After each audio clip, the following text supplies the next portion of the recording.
जेहलुम में बरल डैम के हिफाजती बंद में पड़ने वाले शगाफ को पुर कर दिया गया। खतरे के पेश नज़र पुलिस ने इलाका खाली करने के लिए ऐलानात किए। सुंदर टाउन, पंडोरी और दीगर इलाकों की मकीनों को घर खाली करने की हिदायत की गई। इंतज़ामिया की मकीनों को बरल डैम के करीब ना जाने और किसी महफूज जगह मुंतकिल होने की हिदायत करती।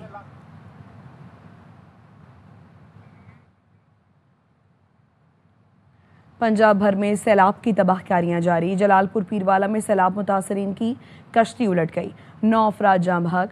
सैलाब मुतासरा इलाकों से लोगों की नकल मकानी जारी। जिला इंतजामिया के मुताबिक 2.5 लाख लोगों को निकाला जा चुका है। बहावल नगर में भी कश्ती उलट गई, 2 अफराद लापता हो गए। अलीपुर में हेड पंजनत पर ऊंचे दर्जे का सैलाब, मजीद कई बस्तियां ज़ेरे आब आ गईं।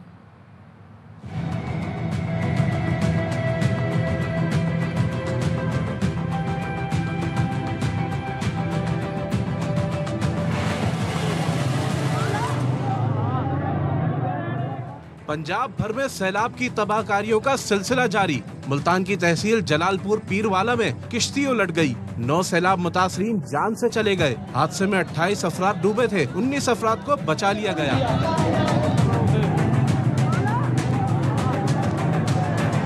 4 साल के बच्चे समेत 9 लाशें निकाल ली गयी। जलालपुर पीरवाला के बेला बंद पर लोगों के इनखला की कार्रवाई जारी है। फलाही इदारे की किश्तियां रात को भी सैलाब मुतासरीन को निकाल रही हैं।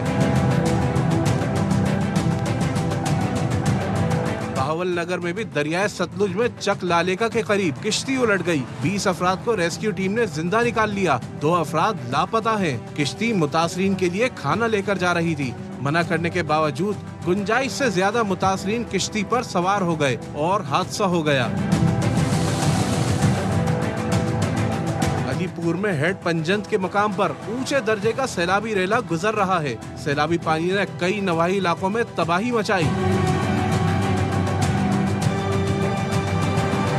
सैलाब से मुतासरा इलाके जलालपुर पीरवाला में लोगों का इनखला के लिए बड़ा रेस्क्यू ऑपरेशन जारी है। जिला इंतजामिया ने बताया 2.5 लाख लोगों को निकाला जा चुका है। जंग में सैलाब के बायस ज़मीनी राबता ताहाल मुनक़ता है, जिसके बायस लोगों को परेशानी का सामना है। मजीद बताएंगे मुस्तफ़ा फारूक। इस वक्त मैं मौजूद हूँ मौजा दब्बी बलोचा के अंदर और यहाँ पर दरिया चनाब और दरिया जेहलम दोनों के दरमियान में ये इलाका है। इस दोनों इलाकों में यहाँ पर पानी बहुत ज़्यादा है, लोग यहाँ पर शदीद परेशान हैं। इस इलाके में पिछले 1 माह से पानी जो है वो उसने घेरा डाला हुआ है। लोग यहाँ पर मुहित होकर रह चुके हैं और यहाँ से निकलने का भी कोई रास्ता नहीं है। तकरीबन इत्थे जेड़ा ये फ्लड आया है इसनू तो तकरीबन 15 दिन हो गए, 6 तो 7 फुट इत्थे पानी है। लोग नकल मकानी कर गए, लोगों के माल डंगर के चारे तबाह हो गए, लोगों के कहानी ते खावन पीवन की कई चीज़ इस टाइम कोई नहीं, क्योंकि इतों इन्हों की हत्तों तो शहर तकरीबन है 4 तो 5 किलोमीटर दूर और पानी 7-8 फुट है, पानी बंदे तार है, उथे बंदे जा नहीं सकते। अस वज़ीर आला ने रिक्वेस्ट करने हैं, अपनी इंतजामिया ने रिक्वेस्ट करने हैं कि इन इलाकों आफत ज़्यादा करार दिता जाए और इतने जितने लोगों के नुकसान हो उन्होंने अजाला किया जाए। हज़ारों की आबादी जो है वो यहाँ पर कहत साली के शिकार हो सकती है। हुकूमत यहाँ पर फौरी तौर पर हंगामी इमदाद करे और इस इलाके के अंदर इमदाद पहुँचाई जाए। दरियाए सिंध चाचड़ा शरीफ के मकाम पर मुतासरीन सैलाब में एक ऐसी बाहिम्मत खातून भी मौजूद हैं जो घर बार सैलाब की जद में आने के बावजूद किसी के आगे हाथ नहीं फैलाया, बल्कि सैलाब में गिरे घर में बैठकर रोटी दान बनाकर फ़रोख्त करने अपना बच्चों का पेट पाल रही हैं। बताएंगे फयाज बलोच।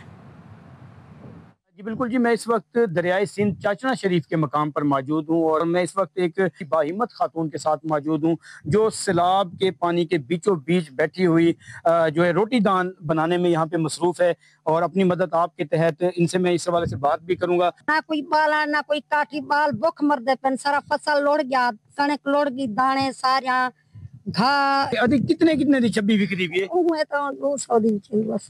3-4 घराने ऐसे हैं, बच्चे भी यहाँ पे छोटे छोटे मौजूद हैं, ये पानी में घिरे हुए हैं क्योंकि इनको ये हुकूमती इमदाद के भी मुंतज़र है। इनका यही कहना था कि हुकूमत इनको खेमे भी दे, रोटी भी दे और इनकी माली मदद भी करे। जी क्रिकेटर अहमद शहजाद अपनी टीम के हमरा सैलाब से मुतासरा इलाकों में पहुँच गए। सैलाब मुतासरीन के लिए इमदादी कार्रवाइयाँ जारी हैं। मजीद बताएंगे नवीद फरियाद डोगर।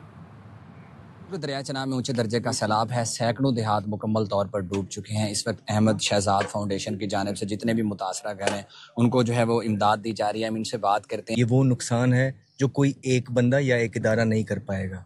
ये ऐसा टाइम है कि सबको एक होना पड़ेगा, सबको एक होके सिर्फ इन लोगों का सोचना पड़ेगा।